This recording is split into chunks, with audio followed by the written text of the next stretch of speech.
Hello, my friends. If you are a senior living here in the United States, I need you to listen closely. Today, what I'm about to share could have a real impact on your Social Security benefits, your retirement security, and even your ability to plan for the years ahead. Many older Americans are already worried, some are even calling these changes unfair, and I believe you deserve to know the truth before it affects you or someone you love.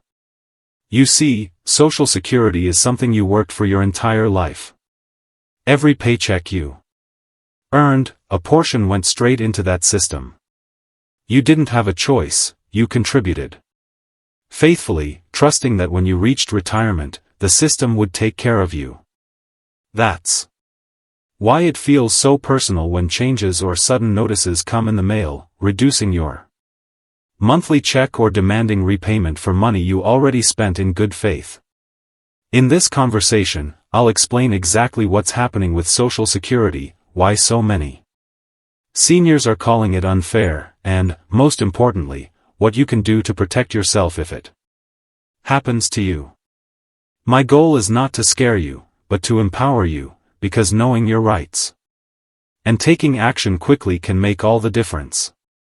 Before we start, I'd love to know, where are you watching from today? Just drop your city and state in the comments below.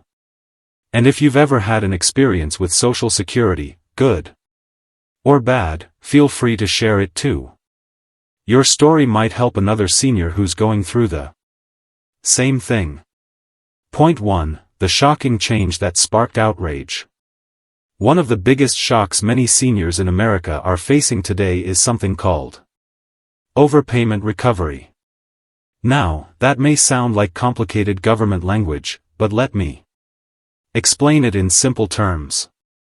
Imagine you've been receiving your Social Security check every month for years.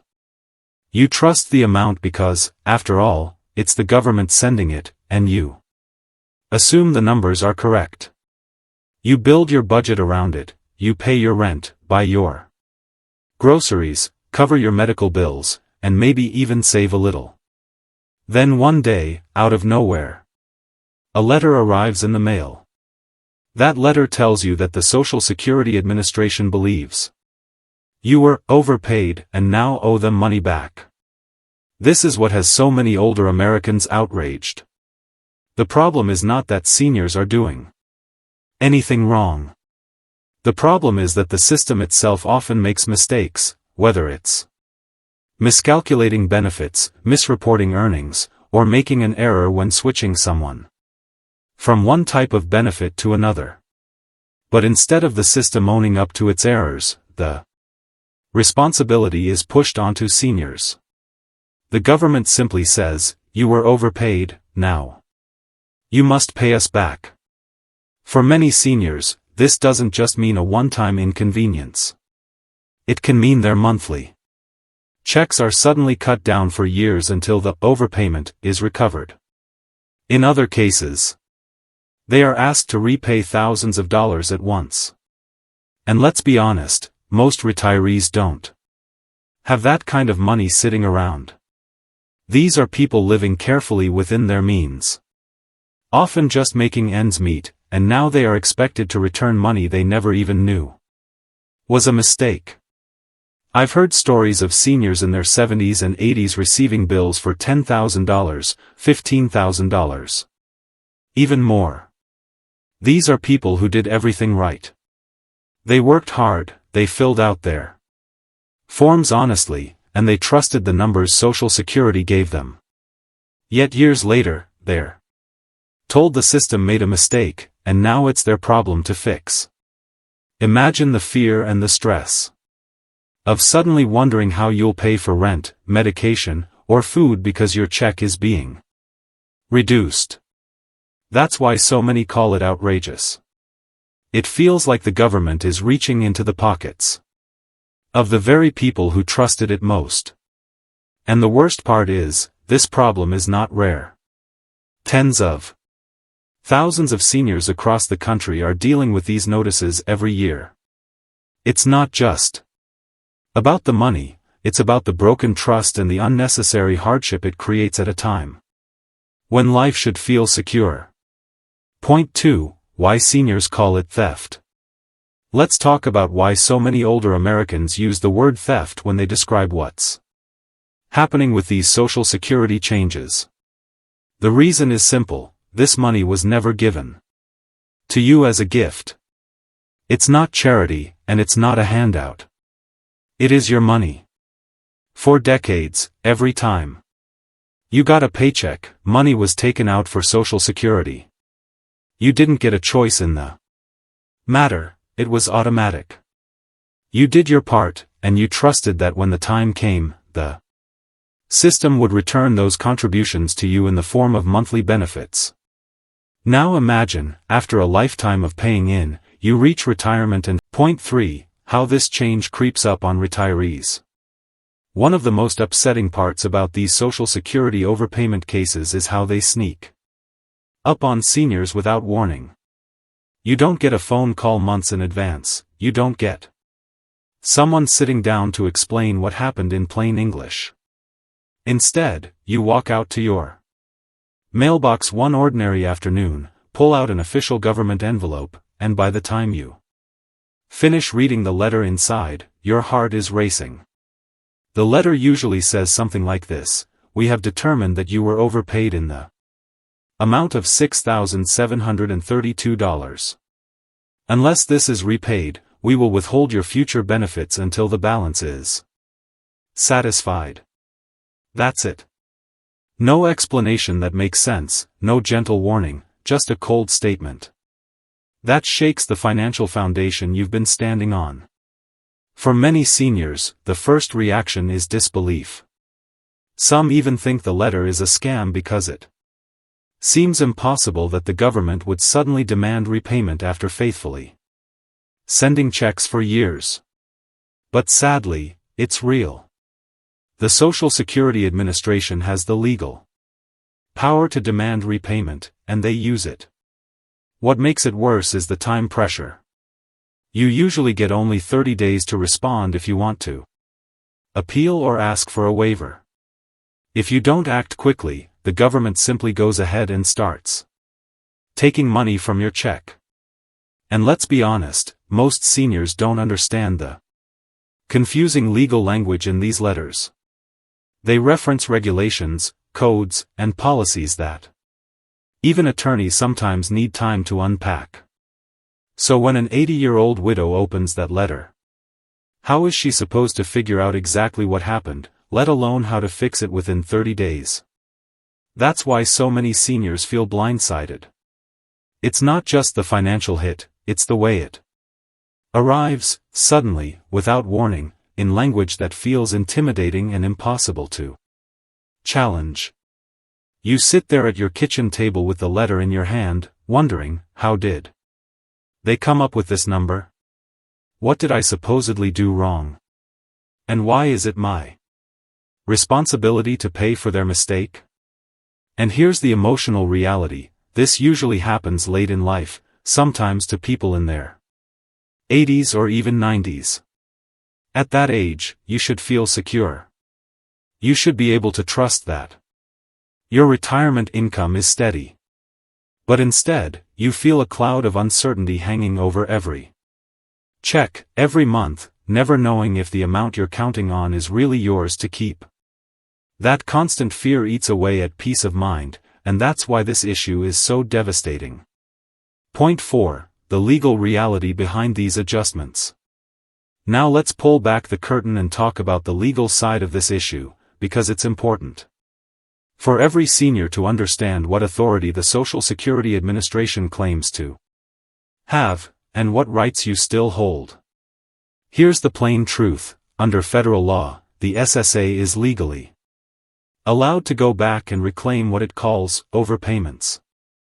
The reasoning they give is that the Social Security Trust Fund must be protected, and benefits have to be distributed fairly according to the rules. On paper, that may sound logical. But in real life, the way it plays out is deeply unfair. The vast majority of these overpayments don't come from seniors lying, cheating, or trying to game the system.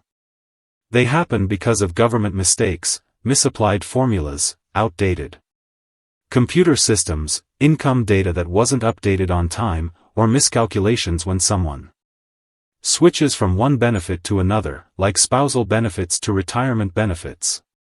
These are errors made inside a massive bureaucracy.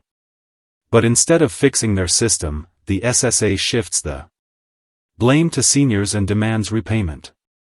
Here's where it gets worse: the burden of proof is flipped. Instead of the SSA having to explain why they made the mistake, it's you, the retiree, who has to prove why you shouldn't be punished. That's the part that feels most unfair. Imagine if an insurance company or a private pension plan paid you for years, then suddenly said, "We made a mistake, send us the money back." Most people would call that a breach of trust. Yet because Social Security operates under federal law, the agency gets away with it. There is, however, a legal lifeline: the waiver process. The law allows you to request a waiver if you can show two things: first, that the overpayment wasn't your fault, and second, that paying it back would cause financial hardship. In other words, if losing part of your check means you can't cover rent, groceries, or medical bills, you may qualify. But here's the catch: the SSA doesn't go out of its way to tell you this. Many seniors never even realize they have the right to ask for a waiver. Others try to navigate the paperwork and give up because it's complicated and overwhelming. So while the SSA is technically within its legal authority, that doesn't mean it's morally fair. Seniors who spent decades paying into Social Security now feel like suspects instead of the rightful owners of their benefits. That tension, between what is legally correct and what is ethically right, is exactly why so many older Americans are outraged. They did their part, and Point 5. What you can do if you're affected. I don't want you to walk away from this conversation feeling helpless, because the truth is, you do have rights, and there are steps you can take if you ever receive one of these dreaded letters. The worst thing you can do is ignore it. I know how easy it is to put a scary letter aside and hope it just goes away, but with Social Security, silence only makes the problem worse. The moment you open that envelope, the clock starts ticking. In most cases, you have about 30 days to take action. That's why the very first step is simple: don't ignore the letter. The second step is to file what's called a reconsideration. This is your way of saying, "I don't agree with this decision, and I want my case reviewed." The form is called SSA 561. Even if you're not sure what your full argument will be yet, filing for reconsideration buys you time. It puts the brakes on the repayment process until someone at the SSA takes a second look at your case. The third step is asking for a waiver. Most seniors don't realize this is even an option. The waiver, which you request using Form SSA 632, basically says, "This overpayment wasn't my fault, and paying it back would cause me hardship." If you can show that losing part of your check would leave you unable to cover basic expenses like housing, utilities, food, or medicine, you have a strong case. Remember, it's not about proving you deserve special treatment, it's about showing that punishing you for their error would be unfair and harmful. Step 4 is gathering documentation. Keep every single piece of mail you receive from the SSA. Save your bank statements, medical bills, rent receipts, and any notes from conversations you've had with SSA representatives. Write down the date and time of any phone calls, and what was said. A clear paper trail can make all the difference when your case is reviewed. The fifth step is seeking professional help. You don't have to fight this battle alone. There are Social Security attorneys who specialize in these cases, and many will only charge if they win. For you. There are also non-profit organizations and advocacy groups that can guide you for free. Having someone on your side who knows the system can take the weight off your shoulders and give you a much stronger chance of success. And finally, stay persistent. Here's something most people don't know: many appeals are denied at the first stage. But that doesn't mean you've lost. Seniors often win at later stages, like when a judge reviews the case. The system almost expects you to give up early, but persistence is often the key to protecting your benefits. So if you ever get one of these letters, remember, don't panic, don't give up, and don't let fear silence you. You worked for this money. It's yours. You have every right to stand your ground when the system makes a mistake. Yes, the letters are frightening. Yes, the process can feel confusing and overwhelming. But remember, you have options. You can file for reconsideration, you can request a waiver, you can gather your paperwork, and you can seek help from professionals who know how to fight these battles. Most importantly, you can refuse to give up. The SSA counts on people being too scared or too tired to challenge them. Don't let that be you. I have seen seniors who thought they would lose half their check walk away owing nothing because they took action quickly and stood firm. I've seen people go from panic and despair to relief and peace simply because they didn't give up. That can be you too. And here's something else to keep in mind: you don't have to fight alone. There are attorneys, advocacy groups, even members of Congress who can step in and put pressure on the SSA to review your case fairly. Sometimes one phone call from an elected representative can change everything. Never underestimate the power of persistence and support. At the end of the day, Social Security is not a gift from the government. It's not charity. It's your money, earned through your hard work, your sweat, and your years of contribution. You deserve to be treated with respect, not suspicion. You deserve stability, not surprise letters that shake your trust. So if that envelope ever lands in your mailbox, don't let fear win. Take action, fight back, and remember, you have more strength than you think. This is your retirement, your dignity, and your future. And you are worth defending.